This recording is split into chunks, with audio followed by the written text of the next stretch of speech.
on the gridiron in September. Perfected in the magic of March. Again, rebounded by Indiana. The game is over. For the fans who love the crunch of the pads, prefer a dunk, Oh, he just shook the gravity. and expect nothing but the best. It's Bigger 10. Here's Steve Dace. And greetings. Welcome to this week's episode of Bigger 10. I am Steve Dace, just like the announcer said, joined by that announcer, my co-host, and absolutely never partner, the one and only Aaron McIntyre. Good to see you, my friend. How are you? Doing well. Hard to believe there's, for most teams, only 5 games remaining on the schedule. I know. I mean, Big Ten put out schedules for 2023, for next year, and it seems like it just every year we say this, it takes forever for it to get here, and then once it does, it goes by so fast. So let's enjoy and savor it while we still can. Let us begin with our Big 5 on Bigger 10. And I want to have a real in-depth, non-reactionary, if possible, intellectual conversation about what is the Iowa football offense as it flirts with history here in a game where Ohio State, I don't know, this is something that maybe has never happened in Big Ten history, or at least not, like post-World War II with the forward pass. Ohio State had only 360 yards, scored 54 points. 50-plus points on less than 400 yards is very, very difficult to do. The opening sequence of the second half, to me, I think said everything. Iowa comes out, forces a turnover on the first play of the half. The very next play comes out, fumbles the ball away. Well, that was Alex Padilla's very first snap. Yes. And so here we go. Trotting Spencer Petras out there, turnover after turnover, 3 and out after 3 and out. Here's a couple of factoids, of stats that I found after the Iowa game. Rutgers 2016 was the worst offense for the Big Ten this century. It's the first time since Minnesota 30 years prior that a Big Ten team finished last in the country in yards per play. It scored 13.4 points per game. It was last in yards per play in the FBS. Iowa so far this year averaging 14 points per game. But against Power 5 competition that season, Rutgers averaged just 9.9 points per game.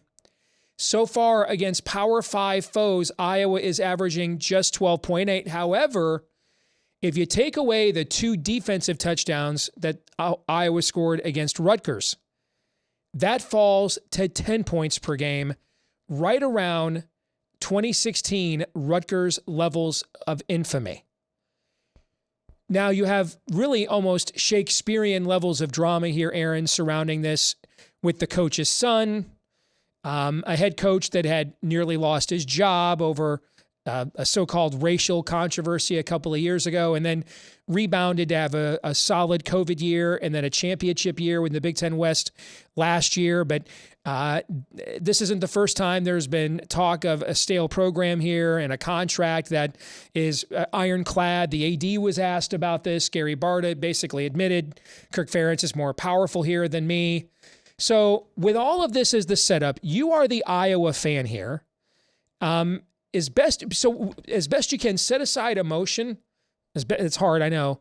But give us the perspective of somebody who's watching and following this a lot more closely than me and a lot of our audience. What in the world is this? Because what I see, brother, is maybe the most self-destructive stubbornness I have ever seen from a college football coach. Well, with all due respect, Steve, I mean, I set aside emotion after the South Dakota State game. That's why I've been actually, I think, more clear-headed than a lot of people outside looking in about the state of the Iowa offense. It's not been nihilism. It's not been emotionalism. It's just you scored a touchdown on 2 safeties and a field goal against an FCS team. A good one, yes, that's ranked number 1. Last I checked, yes. But against an FCS team. At that point, having lived through last year. And yeah, they won the West, but it was in spite of their offense, and everybody knew this. The offense last year was terrible, and everybody went through this offseason thinking, hey, it can't get worse, and it absolutely got demonstrably worse somehow than it was last year. So I set that aside at the very beginning of the year.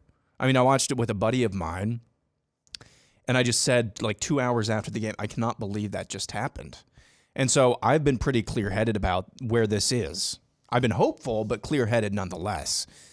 And so when you take that into account, I ended a couple of segments last week on Bigger 10, I believe, by saying, I don't know. In regards to Iowa, I don't know.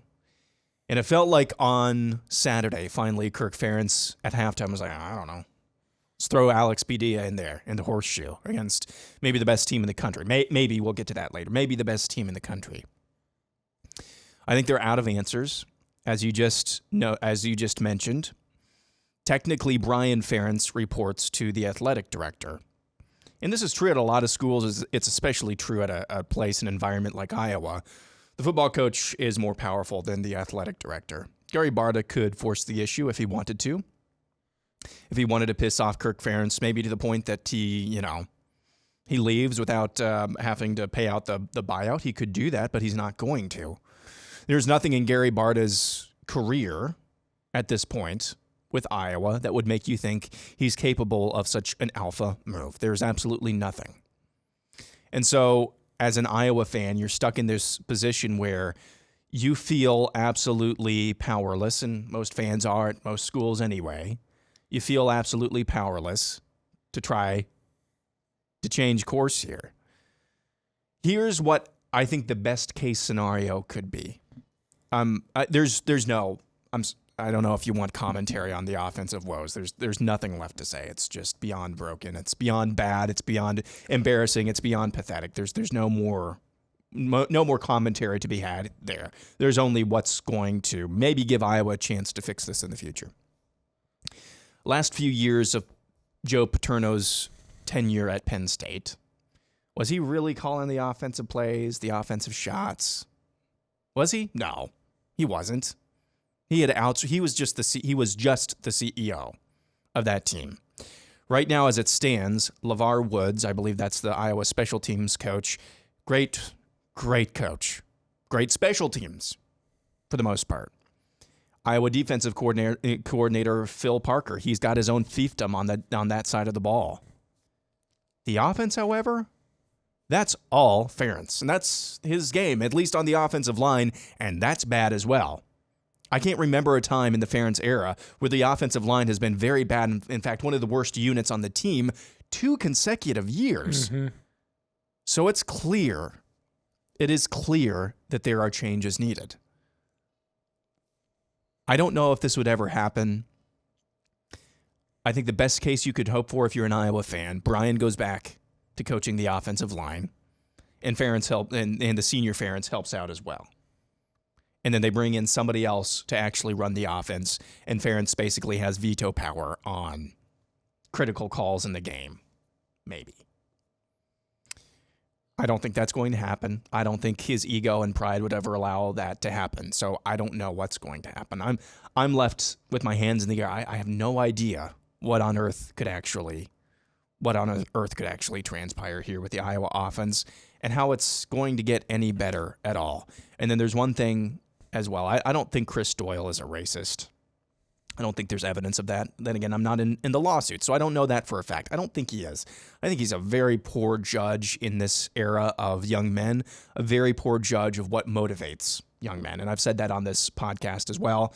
Is that a crime? No, but maybe some better judgment could have been used in how he tried to motivate instead of a one-size-fits-all blanket. Most strength and conditioning, in fact, at the Power 5 level, all strength and conditioning coaches are not just relegated to the weight room. They are assistant coaches in and of themselves. Maybe the most important one. And probably the most important one. They spend more time with the players than anybody, including other than the head coach, probably. Yeah, and you'll see, I think, at various programs, and you would know this better than I would, having been closer to multiple college football programs than I ever have been. They are spending their times in practice with different units on the field. For Chris Doyle, the one unit that he spent the most time was the offensive line. Mm-hmm. And he's gone. And yeah, his right-hand man is now running the strength and conditioning program, but he's no Chris Doyle. That, I think, cannot be ruled out. In fact, that might be a bigger part of this dissembling of the offense than we would like to even admit it. Because they can't run the football. They weren't good at running it last year. They weren't good at pass pro last year. Then you lost your All-American center, who apparently was actually covering a lot of hills on that offensive line. So I don't know what to tell you. If you're an Iowa fan tuning into this, I don't know what to tell you. You know as well as I do, if you're listening to this, that Kirk Ferentz is stubborn. I will leave with this thought as well as I switch to the color bars there. There's something metaphorical about that, but continue. I will end with this. Signing off. Nice. I will end with this. Unintentional Freudian slips are always the best, but go ahead. There has never been a vast change in philosophy with Kirk Ferentz. That's true. There have been changes in attitudes. That is true. I don't think you can debate that. I think back in 2015 with the new Kirk or Kirk 2.0, taking a few more risks, that was beneficial for the program that year. There's never been a big philosophical shift like this. I do believe, though, with the number of times he's turned this around, it's a different era. I understand this. This is the biggest problem he's ever faced. I understand that. I do believe he is but I do believe we should give him the benefit of the doubt for one more change. And if he's not unwilling, then find something else to do with your college football Saturdays other than going to and or watching Iowa games, because a tale of two coaches, Steve. I did it again. A tale of two coaches, two great coaches, Bill Belichick, Nick Saban. Bill Belichick, who the Ferentzes are good friends with, he really hasn't changed his philosophy much over the years, has he? I think we're learning now, maybe this is overstating, but we've now got a sample size of 2+ seasons going on here. He really benefited from an elite quarterback who played under the salary cap, or who played undervalued in terms of the salary cap. Nick Saban, came out of the same style, same almost coaching tree, same style of offense a few years ago. He came to the conclusion, though, this poop ain't gonna, this isn't gonna cut it in this era of college football. Now, granted, it's a lot easier to make that change when you're pulling in 4- and 5-star recruits all the time, but at least he made a change. But you can look at it the other way too, Aaron, and say if the guy recruiting like a mother can't win games, thinks that he can't just line up and dominate the line of scrimmage and win at a high level with the way he's recruiting, then what does that say about anybody else trying to do that consistently? Are the Ferentzes, and I get the pro game is a lot different and can be a lot different, but are the Ferentzes and Belichick's of the world going to learn this lesson, or are they going to go down on this ship? And so far, it's the latter. All right, let's go to topic 2. And let me start topic 2 with another stat. All right, check out this stat from Dave Revson over at Big Ten Network. Ohio State has now scored 45-plus points in 6 straight games. It's the longest streak in the Big Ten since Fielding Yost point-a-minute Wolverines, really the first dominant program in Big Ten history. Did it in 1903. All right. It also ends Iowa's national best streak of 80 straight games without allowing 45-plus points. So let's start by saying that. If scoring 45-plus points 6 straight weeks against anybody was so easy to do, we've had a few great teams in the Big Ten since 1903. Aaron, fair? Yep. Yeah. So if it was easy to do, it would have been done before. Okay. I want to make sure I say that. I want to make sure I stress that. And I think it is absolutely quite possible that Ohio State is going to prove to be the best team in the country this year. But how about we let them prove it? The amount of writers, college football pundits I see ranking them number 1. And no, this isn't bitter Michigan fan. I actually like this position better. I think as a program, we're much better coming in from the outside stretch than bearing the weight of favorite the entire time. And so I actually like this better. I just assume you all get all the hype, and we'll see you at the end of the year and see who wins. I like this better. In fact, I actually had Michigan, you know this, in the ratings I was putting out there on the Michigan podcast Twitter, my top 25 every week, I had Michigan the last several weeks in a row lower than the mainstream polls did. I was ranking them 6th or 7th until recently. So I don't think there's a case for ranking Michigan number 1 either. All right? Here's all I'm saying. And I love Danny Cannell. I love the Cover 3 podcast. But Danny Cannell put out a top 12. Ohio State was number 1. The next 5 teams on his list, also undefeated, and all of them, Aaron, had beaten another team in his top 12. TCU had beaten Oklahoma State. Michigan had beaten Penn State. Clemson had beaten Wake Forest. Georgia had beaten Oregon. Tennessee had beaten Alabama. All right, so all those teams had beaten somebody else. All right, and were also undefeated. Ohio State's only win so far this year against a team that we sit here heading into November with a winning record, mighty Toledo, Aaron, mighty Toledo. Here's my question. Do games matter? Why are we playing games? What is the point of it? How about, and you know what? Maybe Ohio State goes and waxes that ass in State College on Saturday. Wouldn't shock me if they did. And then if you want to rate them number 1 after that, when did I move Michigan back into my top 4? After they beat a legitimate team. Okay? Penn State. Impressively. Why don't we let teams prove it on the field? What is the point of a season if you're just going to go with what you thought in August, what your power ratings say, a particular stat? I mean, it's not like the next 5 undefeated teams are beating schmucks and aren't looking. TCU is the first team in the history of the AP poll, Aaron, to beat top 25 teams 4 weeks in a row. 4 bangers in a row, dude. Should we at least play the freaking games here before we do this? What are we doing here? We do this every single season. Every single season, and it's just as exhausting as it was the last season. I will say this has a lot to do with an expanded college football playoff. Now, I have some, not conspiratorial, but some kind of doomsday thoughts when it comes to all the changes that are coming to college football about, you know, it's just going to make the elite more powerful and shut out the little guy as well. That could happen. But as we've talked about with the college football playoff and expansion, you are going to make the barrier to entry to just seeing who is really the best team in college football a lot lower. So it doesn't matter. Now, it does to some degree because you speak these things into existence, you get a narrative going. We don't have polls right now, Steve. Mm-hmm. That's the thing. We don't truly have polls. We have narratives. We have competing narratives. Mm-hmm. ESPN has their narrative. Mm-hmm. Fox has their narrative. Now, isn't Danny Cannell, is he with ESPN? CBS. So who knows what his narrative pushing is right now. They're joining the Big Ten next year after, whatever. It's just competing narratives. We don't really have an interest, and there is no money interest in mass for most of the polls. There is no money interest in actually ranking things, honestly.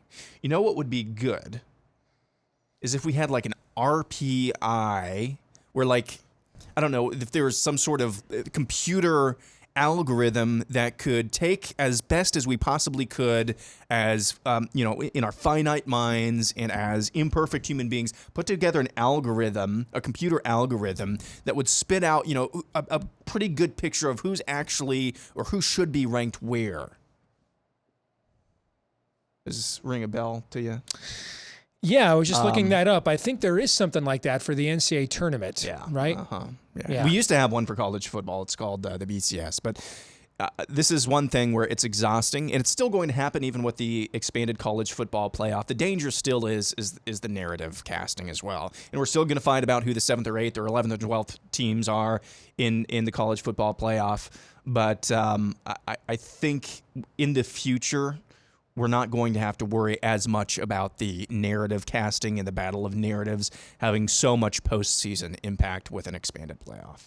Because we'll have the room for these narratives to actually go into the postseason together and settle it on the field, as opposed to a limited 4-team by invitation only. It's not even a playoff; it's an invitational. Yep. Is that what you're saying? Yeah. Yep. Yeah, I agree with you. All right, let's get to a team we don't get to praise a lot this time of year. Maryland.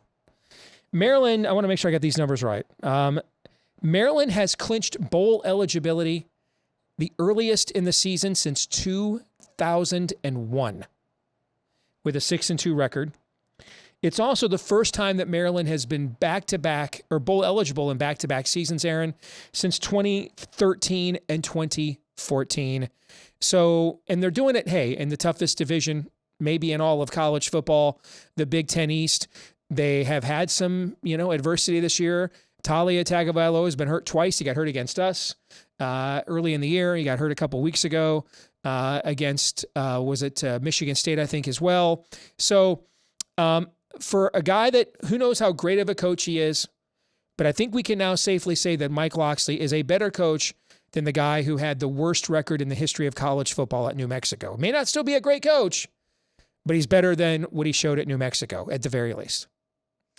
I agree. And I think Maryland is putting together a version of the season they had last year. I just, after the dismantling at the hands of my Hawkeyes back when it looked like they actually had a competent offense. That Friday night game, you mean? Yeah. They just kind of fell off my radar. And then lo and behold, at the end of the season, hey, they were in a bowl game. They're putting together a better version of that, just quietly kind of taking care of business. And it's even more impressive with what you just pointed out. Some of the trouble they've had at adversity, I should say, they've had at quarterback and being able to withstand that. I was able to watch just bits and pieces of the replay of the Indiana game, getting down 14-0, 7-0 on the, I think, opening kickoff of the game, 14-0 right off the jump, and then coming back from that. That's a sign of good coaching and a good culture, or at least a better culture than what we're used to from Maryland, so hats off to them. It was a big week for Illinois football, and they did not even play. Yep. With Purdue losing at Wisconsin, the Alliance, and where would they be if not for that call that just robbed them at Indiana? I know. Second week of the season, right? But as it is right now, they are the only one-loss team left in the Big Ten West. Illinois is. All right? And a team that just got ranked in the AP poll last week for the first time since 2011. What an incredible job Burt has done. And there's no frills here, man. This is a top 5 defense in the country. Chase Brown leading the Big Ten in rushing. This is just, football. Yep. No gimmicks, nothing at all. This is a culture change. And he's already out Big Ten Westing the rest of the Big Ten West. Now, they have a tough schedule down the stretch. I don't think the game at Nebraska this Saturday is a gimme. They have Purdue at the end of the year. That's probably for the West. They got to play at Michigan at the end of the year. They're going to play Michigan State, who's starting to get some guys back and is probably going to be playing for bowl eligibility at the end of the year. Would not shock me at all if at the end of all of this, they were still like 8-4, okay? But can you imagine going back and telling ourselves in August that Illinois fans would be disappointed if it ended up going 8-4 this season? What a tremendous season they are having under Brett Bielema. As we're taping this on Wednesday, the 26th, the Big Ten just earlier in the day announced their 2023 schedules, and we already knew the non-conference opponents for all of these teams, but Illinois and Kansas play next year, and when those two administrations and athletic directors scheduled that home and home, I think it is. They're probably thinking they're scheduling a win for one another. Yep. And now it's going to be one of the better non-conference games, maybe, if Kansas can kind of have some sticking power, which hold on to that coach. Yeah, if they can hold on to that coach. But, again, hats off to Illinois. I just go back again. My very first impressions of this team were actually fairly positive in week 0, and they really haven't changed that much. They've just gotten, if anything, they've gotten a little more solid each week, a little less leaky each week, and winning in different ways as well. They've had to put up some points. They've had to survive a rock fight with Iowa. That's just, again, much like we talked about with Maryland, that's a sign of good coaching and good culture. So I think if they can keep those two things intact, which I don't see any reason why they cannot, they're going to be competing with Purdue probably at the end of the season for the Big Ten West title, as you mentioned. All right, final thing, looking ahead, big showdown this week in the Big Ten. I think it's the first time in many years that Ohio State has gone to Penn State, and it's not been the whiteout. Thank you, Big Noon kickoff. They had the whiteout last week against Minnesota, but it is still a very big game. Remember, I told you I listened to some of Penn State's post-game commentary within its media after the Michigan game, and I thought Jack Ham, the great former Steeler Hall of Fame linebacker, Penn State All-American linebacker, made an interesting point that Penn State really built defense predicated on quickness and athleticism to match up against Ohio State. And just, he doesn't think, they've got the junk in the trunk basically to hold their water at the point of attack with the way Michigan plays football. We're about to test that theory. I think it's an interesting one and maybe true. I mean, the average margin of victory here for Ohio State over Penn State in the last 5 has only been 11 points. Yep. I know what you're saying, only. Well, compared to what they've done to everybody else in the league, that is an only. Yeah. Okay? So they're going to get tested. Penn State does have an outstanding secondary. Ohio State's going to want to throw the ball. Maybe they think they can match up on the back end and pressure C.J. Stroud, who is not the most mobile quarterback back there. And then can Sean Clifford do what he did last week when he threw the 4 touchdown passes against what is still a pretty good Minnesota defense here? So the first true test and first real road test for Ohio State. They played a game at Michigan State earlier, but remember, Mel Tucker was begging Michigan State fans not to sell their tickets, and then you tuned into the game, and it looked like it was in Columbus. There was so much red. So what do you think? Any shot at the upset here? I have no idea what to make of this game, but if you're asking me, gun to my head, I would say probably not. I think last week was mostly just, hey, Minnesota walked into that wideout snake pit. By the way, quarterback. Backup quarterback. By the way, we'll talk about this in the next segment. The days of big games, not that last week's game wasn't big, but Ohio State, Penn State games in prime time, are those over? I want to see Ohio State and Penn State every single time they play at night. I just want to see that. But anyway, I digress. I have no idea what to make of this game. I don't think that Penn State has the horses necessarily to keep up, and they could keep it close in the first half, a la Michigan. But I think in a different type of way, they could get blown out in the second half. But again, I don't know. You mentioned the history that these two teams have. Penn State just has a way of sticking around, and they might be able to do that. All right, we'll come back. Let's play our weekly game of Would You Rather when we do. All right, let's get to it. Let's play some Would You Rather here, Aaron. We start, as always, with you. Would you rather bet Nebraska money line at home against Illinois or Michigan State money line at Michigan? Which do you think has the best shot to upset a first-place team on the road? Nebraska. I think the contrast in styles, and I think both of these teams just had a bye week, an off week, whatever. It's going to be at Nebraska, and I don't know. I think we saw some improvement from Nebraska when they played Rutgers. So we'll see. I think they have the horses and the chance and the athletes on Nebraska, even if they're not perfect, to stay close. Of course, Nebraska in close games, snake bit. But regardless, I think I'd rather bet. Well, I don't think. I know I'd rather bet Nebraska money line at home against Illinois. This one is for you. If you were an Iowa fan, would you rather have Spencer Petras coordinating this offense or Brian Ferentz? And this is with the assumption that either one of them have full control. Oh my gosh. I'd have to go with Brian Ferentz, but notice how good I feel about it. But Spencer Petras to me just looks like a broken individual. And you reach a point with a player, particularly in college football, where you can't boo them anymore. And I don't have a problem with booing college players. They're adults. But you reach a point with a college player where you can't boo him anymore. You can't get on him or yell at him anymore because it's not his fault that the coach keeps putting him back out there. You know what I'm saying? Yeah. And I think we have reached that point of diminishing returns here with Spencer Petras comprehensively. I would rather have Spencer Petras calling the offense. Oh, wow. This next one is supposed to be for me. Would you rather be Minnesota trying to bounce back from a 3-game losing streak at home against Rutgers or Iowa trying to snap a 3-game losing streak at home against Northwestern?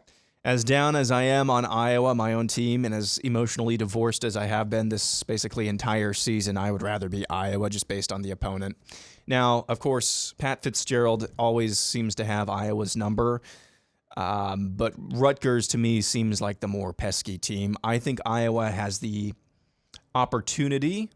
I mean, they were playing defense that entire game last week. That tells me that at least that defense still is just like, don't care. We're just going to play our tails off. If they just show up and be themselves, they have an opportunity to beat Northwestern by, at least a couple of scores. So I would rather be Iowa. Final one is for you. Would you rather go back to having big-time conference games in prime time or have all of your major games at 11 a.m. Central Time as it is now with Fox? I hate this so much. I'm going to say go back to the way it was because we are kind of going back to the way it was next year with the new TV deal. True. What will happen with the new TV deal next year is that Fox will be given first dibs, so Michigan, Ohio State will always be on Fox, for example. But each of the network partners, Fox, NBC, CBS, will all be given preseason like a draft of games they want to reserve for themselves.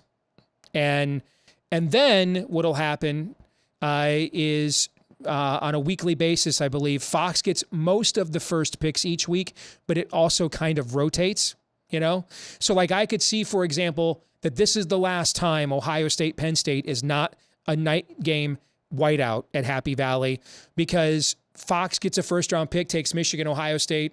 NBC gets a first-round pick and says, we want Ohio State, Penn State. You see what I'm saying? Okay. Yep. So we're going to kind of go back to more of that hybrid model. But I will tell you, the noon kickoff from a rating standpoint has been a massive rating smash for Fox Sports. It has been a Which huge surprises thing. me, actually. It surprised me, too. I thought it was a mistake, but it has been it has been an absolute bounty of ratings and ad money for Fox. The noon stuff has. So there you go. All right, let's come back with our Twitter poll results and our feedback of the week next. This week's Twitter poll results: who is your midseason Silver Football Award winner, as in Big Ten Player of the Year? And I actually think that this vote is fairly good. These are my three finalists.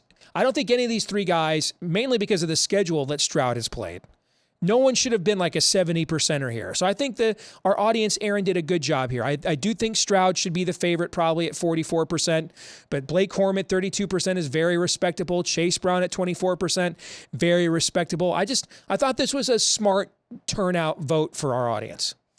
I agree, and I would have a few percentage points difference with each of these results, so that's just, at this point, nitpicking. So, yeah, I overall agree with this. I'd have Corum a little higher, C.J. Stroud a little lower. Yeah, I probably Chase would Brown too. Yeah. About where he is there, but that's just, like I said, nitpicking. Feedback of the week comes from our buddy Mark Rogers, who is a frequent guest on this channel over on Michigan Podcast. Iowa just had the best defensive effort I've ever seen for a team that was going to give up, 54 points, but he said 55 at the time. I know that sounds, and if you know Mark, that's not snarky, okay? But it's legit. Like, holding Ohio State's offense to 360 yards is a day, dude. I mean, when we beat them last year, 42-27, they threw for almost that much, all right? It is not easy to hold Ohio State to 360 yards. Iowa did. That was a great defensive effort against that offense, Aaron. Yes, it was. It absolutely was. The thing that was most impressive was holding them on the short fields, because you can say it was a great defensive effort while, giving up fewer yards. It's not like they had long fields to work with, though. So that's what you're saying, that they would have more yards if I would not turn it over as much? Maybe. Or you don't know. They might have not. Yeah. They might not have scored as much as they did if they had, more than 30 yards to go every single drive. So what do you think goes on in those huddles after all those Petrus turnovers when he trots back out there? What happened? What's the eye contact like? What's the body language like that inside that huddle, do you think? The noise that I just made. I hear you. All right. Well, that'll do it for this week's episode of Bigger 10. We'll be back again with another episode next week. Until then, please remember to like, rate, subscribe, share, 5-star review, follow, whichever applies, however you watch, like here on YouTube, or listen, like on iTunes or Stitcher or elsewhere. We would love to find more Big Ten fans just like you, and you're a big way that we find them. So thank you. Please also follow us on Twitter, particularly on game day, at Bigger10, for our instant thoughts on all things all Big Ten. Until the next time, I am Steve Dace. He's Aaron McIntyre. We'll see you right here on Bigger 10.